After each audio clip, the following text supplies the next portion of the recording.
jërëjëf Cheikh internaute ba léegi seen émission question de l'heure ñu dalal Brahim bu Express. Brahim salaamaaleykum, indépendance 59e indépendance du Sénégal, quelle appréciation? Ben d'abord alhamdulilah parce que ay bakkan a ko fekkee tu vois, parce que sant yàlla quoi, parce que tey xam nga ñu toog nañu ba heure bi ñu ñuy wax 59e anniversaire li ñu njëkk a wax mooy alhamdulilah sant yàlla, yàlla mayaat ñu fekkee ay fekkee yu bëri quoi. Bon peut-être bu ñu gënee xuus bon loolu c'est autre chose quoi, mais li may sama première appréciation mu la mën a wax mooy damay sant yàlla. sant yàlla bu baax a baax fekkee waat ko depuis 1960 jusqu'à nos jours. Est-ce que c'est vrai qu'il y a des avancées, mais est-ce que en tant qu'acteur de Y'en a marre avancé ngeen doon xool concrètement gis ngeen ko?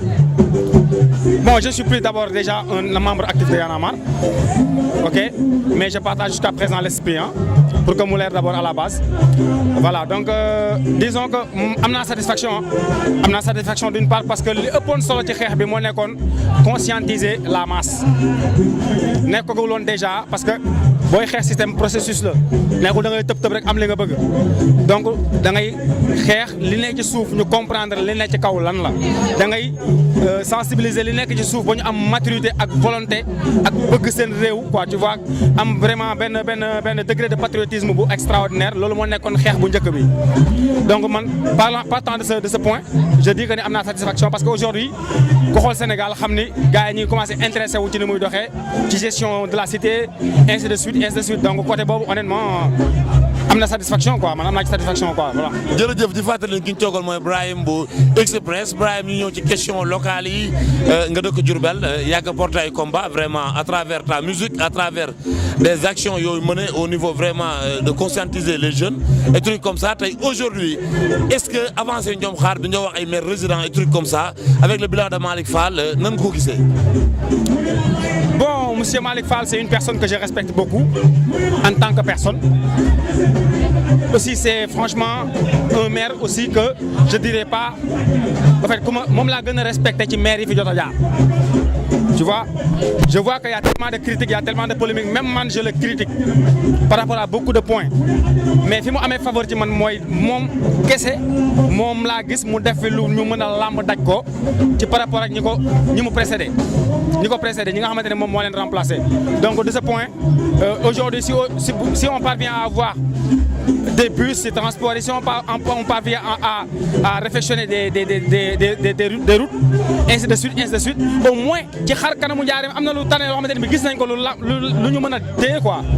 Donc de ce point man je me dis que ni bon il est en train de se mi ngi débrouiller mi ngi teg ay jéego, mais ci beneen côté je le critique à 100% parce que administration aussi dafa am na muy doxee dëkk bu mel ni Njaaréem. Avant ñuy waxi Ila Touba avant muy xew la ñu waroon nag franchement am sax plan de déroulement bu conforme ak li dëkk bi laaj, te loolu dafa am benn portée ak benn idéologie boo xamante ne bi par exemple man dëggantaan fi ma ko doon xaaree honnêtement dafa am ci côté yu bëri yoo xamante ne bi il m'a quand même déçu ci côté yooyu. Donc je dis pas je ne bannis pas li nga xamante ne jot na ko fa def ci lu baax parce que am na qu'on le dise ou pas am na mais par contre mooy li ma lay expliquer par rapport ak li nga xamante ne moom moo am porté ci ni dëkk di doxee, parce que gouverner c'est prévoir. Il aurait dû prévoir loolu noonu yëpp quoi. Je me dis que ni am na défaillance, am na honnêtement défaillance ci doxalin bi, am na défaillance ci perspective yi ñuy jël ni ñu koy doxalee. Souvent da ngay wax ni rek c'est des poudres aussi yooyu ñuy sànni population bi pour après gagner seen confiance teg benn affaire. À la limite boo demee ba ci biir loolu kese lay doon quoi, du nekk leneen. Loolu rek kese lay doon. Donc ci côté boobu noonu damay wax ni am na ci il a failli un tout petit peu à sa mission, mais ba léegi jeexagul parce que moom moo nekk le mandat en cours moo ci nekk ba léegi. Man dama koy encourager, dama koy wax ni ba léegi il n'est pas encore trop tard pour mu redorer blason pour mu gën a mën a convaincre Njaaréem que ni li mu leen doon wax mënoon na ko, que ni reconnaître na ay erreur am, jàng na ci akus néew lu mu fi dese war na ci mën a def lii ak lii. Donc su may wax bilan général ci affaire Malick Fall li mu def ci erreur moo ëpp ci li mu def ci lu baax. Léegi ci wàllum jeunesse bi nag kon jeunesse bi nga doon conscientiser et trucs comme ça bu Njaaréem lan ngay xaar ci ñoom ak ban combat nga war a mener contre eux? Bon en fait honnêtement jeunesse bi moom li ma leen di wax rek lenn la quoi, mooy kenn ku ci nekk bu defaroo Diourbel la defaru kenn ku ci nekk bu jëlee boppam en haleine kenn ku ci nekk bu jàppee ne moom mooy espoir u dëkk bi léegi mu feeñ ci xar kanamu dëkk bi yëpp est-ce que comprendre nga te li ma lay wax ni dégg la laaj c'est quoi c'est pas diable dégg la laaj ak abnégation ak conviction bis bu amee ci kenn ku ci nekk comme tey ni ngeen doon gisee Mor Sène bu njëkk ngeen dem ba mu teg benn boîte bu mag bu tudd Baol Time di ko dressé di dugg di génn jàng nekk benn modèle benn référence mu war a aspirer war a inspirer ay jeunes tu vois c'était pas évident et pourtant il a réussi à le faire comme ni ngay gisee benn je ne sais pas benn mot sëy comprendre nga bu yàgg yore benn buvette ci benn ruq ñu ko naan ataaya ñun ñëpp muy persévérer di dem di teg ay affaires c'est des personnes à qui qu'on doit mettre en relief quoi tu vois les montrer loolu mooy dévouement loolu mooy gëm sa gox loolu mooy bu ñëw ay affaire citoyenneté man du ma lim keneen koo xamante ne bi ndombal tànk ngay laaj damay lim ñi nga xamante bi ñu ngi ci société bi di ko ñàkkante di ko parce que ñooñu ñooy dëgg-dëgg royukaay yi parce que ñooñu ñooy dëgg-dëgg ñi ñu war a bàyyi xel vous voyez ce que je veux dire donc su ma waxee ci côté jeunesse bi dama leen di jox ay repères ci jeunesse bi vous voyez ce que je veux dire donc il faut juste que kenn ku ci nekk na jàpp ne moom moo tax njaareem demul mu def mu xool lan la manqué mu wuti ko delloowaat ko njaareem. Cheikh internet di leen fàttali yéen a ngi seen émission question de l'heure mais spéciale indépendance du toogal Brahim bu Express Brahim yaakaar naa dañuy dugg ci li nga xamante ne nii mooy wàllu musique bi Express vraiment un groupe vraiment di ndamu njaareem di ay ambassadeurs Sénégal partout dans le monde ngeen voyagé vous avez eu vraiment à marquer votre empreinte aussi ñu gis Brahim ak benn vraiment single boo xam ne bu extraordinaire ànd ak benn clip boo xam ne bu doy waar la Brahim lan ngay expliquer ci clip boobu parce que vraiment c'est très rare nga gis loolu vraiment nga puiser fi nga puiser daa mel ni c'est rare ngay gis ci culture urbaine bi ñoo xam ne dañ koy laal. waaw en fait sous anesthésie d'abord la son bi tudd. Sous anesthésie disons que c'était bon projet la woon boo xamante ne bi ni kenn ku ci nekk biir Express muy Salamine muy Jameen muy man da nga on est en train d'enregistrer nos albums solo et le groupe reste prioritaire le groupe existe toujours et on veut montrer à tout le monde que c'est possible parce que on dirait que Sénégal dañu am problème bu perception donc alhamdoulilah à notre niveau on n'a pas ce problème on s'entend très bien à ce niveau donc Sous anesthésie faisait partie d'un des supports de communication du festival de Baol Challenge Show parce qu'il y a Diamant qui a sorti Bamba la Paix qui a fait tabac dans le monde entier. Il y a Salman qui a ensuite sorti État d'urgence qui parle de Baol, des mots de Diourbel et ensuite je suis venu avec Sous anesthésie. Mais c'était dans le cadre d'orienter les gens vers d'abord les projets en solo mais ensuite vers Baol Challenge Show. Donc voilà, mais comme ni nga ko waxee en tant que gis-gis bu artistique Sous anesthésie benn son la boo xamante ne je voulais faire appel à la population sénégalaise ci ay ñaawteef yi nga xamante ne bi ni ak je ne sais pas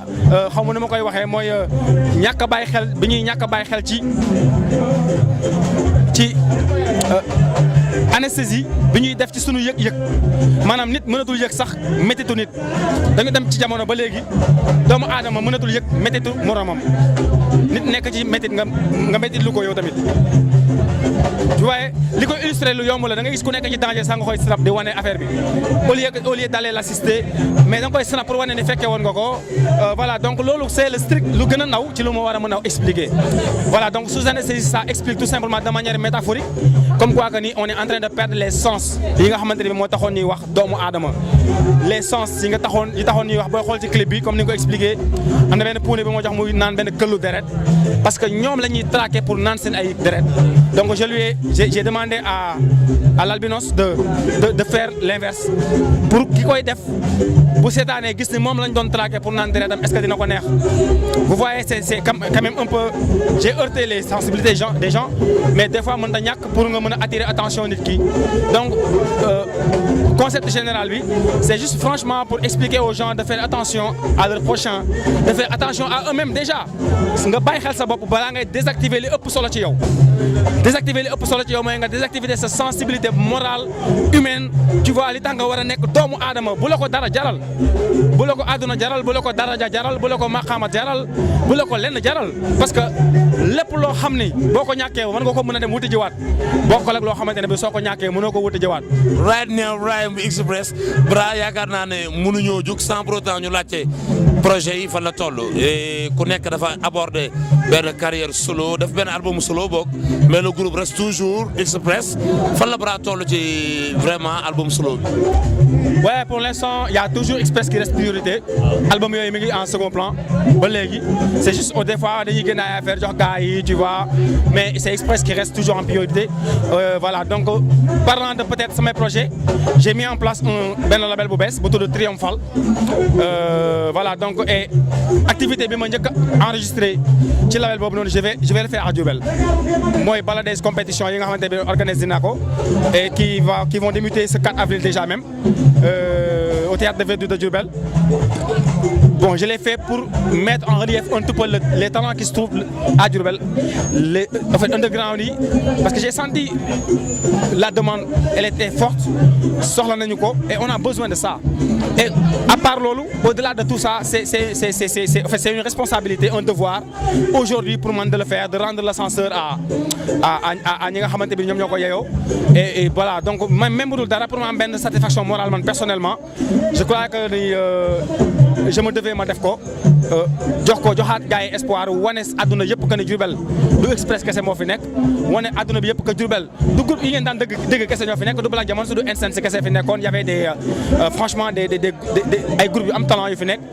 et que c'est un projet très bien déterminé bi ma première édition bi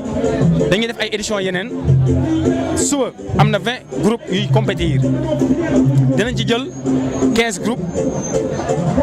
quart de finale yi le 13 lay doon avril dinañ ci jëlaat 10 groupes demi-finale bi le 19 lay doon avril dinañ ci jëlaat 5 groupes finale bi après Korité dinañ ko def dinañ jël gagnant bi boo xamante ne dina am album ak accompagnement communication durant 1 an concert dédicace day am lépp accompagnement digital tout durant 1 an et après ñi nga xamante ne qualifié nañ de quart de finale en finale dinañ leen génneel benn compilation comprendre nga boo xamante ne dañuy accompagner aussi communication bi comme il se doit les mettre en relief franchement jox leen visibilité comme il se doit comme man bi may nekk underground ni ma doon amee envie ñu may wone ni ma doon amee contentement su ma gisee ñu jox ma sama cër donc je veux carrément que ça se passe ainsi donc pour l'instant c'est pas facile il faut tout le monde xam que ni du sponsor du dara sama propre moyen laay génne di ko ci def avec des amis yoo xamante ne ñu ngi ma ci accompagner dëkk biir Diourbel en tout cas c'est ce qui est prévu donc voilà ak Baol Time aussi di leen bëggee di leen remercier ci accompagnement bi c'est important donc garab li ñuy wax rek garab yëpp kaw la ñuy fekkante te ku la sudul du la may ker quoi voilà loolu la quoi donc projet pour en tout cas en ce qui concerne Bra pour l'instant c'est Bra pas en tant que rappeur mais en tant qu'entrepreneur bu yore label teg ko mettre ko en place war a véhiculer ay affaire pour l'instant tu as en exclusivité bala des compétitions mais avant fin d'année bi dinañ am benn affaire bu mag bu ñuy def Diourbel bu Triomphal di ko def mi ngi tudd les Teignes du Baol les Teignes du Baol c'est comme genre corridor la benn affaire bu mag bu ñuy def aussi et loolu après dinañ ci gën a xuus gën ci waxtaan le moment venu quoi. jaajëf mbokk yi di leen fàttali ne kookoy Brahim bu Express One Love Brahim One Love projet yi nga xamante ni jël na ko pour vraiment destiner ko aux jeunes Diourbellois yi nga xamante ni talentueux ñoo ngi yëngatu moom fàttewul démb quoi parce que fàtte démb mooy bi mu ko neexoon mu nekk ci yeneen ak yeneen mais franchement dëkkaan nag xam na ne nekkoon na ci underground bi soxla na léegi lii mu bëgg delloo waa Njaareem Bra sa last word lan la. bon sama last word mooy alhamdulilah sant yàlla franchement di ñaanal ñëpp jàmm di ñaanal Diourbel jàmm di wax franchement jeunesse Diourbel bi aussi ñu comprendre que ni enjeu bi yëpp mi ngi suñu loxo enjeu bi yëpp mi ngi suñu loxo et c'est au-delà de li ko nit ñi di foogee li ko nit ñi di xalaatee c'est très important tey jii am nañ ay kilifa lañu am nañ ay soxna am nañu ay doom tu vois te am na lu bëri lu ñu jot a weesu dund ko je crois bu kenn bëggul tey sa doom jaar fa wala mu dund ko aujourd'hui am na responsabilité bu nekk ci suñu loxo nañu ci bàyyi xel en tant que responsable nañu ci bàyyi xel en tant que missionnaire et noo ko mënte di tuddee beneen wóol bi mooy je vous remercie Baol Time benn jour mos naa seetaan seen ITV jaamaan di la wax gars yi New York Time la ñuy wax moom Baol Time mooy New York Time am Voilà, donc je dis pareil, je dis idem. Et que voilà, vous aussi, vous êtes en train de faire franchement un très bon boulot. On vous suit, ci net bi, ci lépp, et c'est pas un petit travail quoi. Franchement, du lu yomb. Il faut être très professionnel en la matière pour nga mën a am sax benn crédibilité bi nit ñi di la bàyyi xel. Et ça veut dire que ni vous aussi yéen tamit am ngeen abnégation bi. jaajëf mbokk yi kooku nekkoon Brahim Express Brahim di la remercier aussi di remercier ñi nga xamante ni ñoo àndoon ak ñun ci plateau bi di leen jox daje beneen invité jaa ngeen jëf.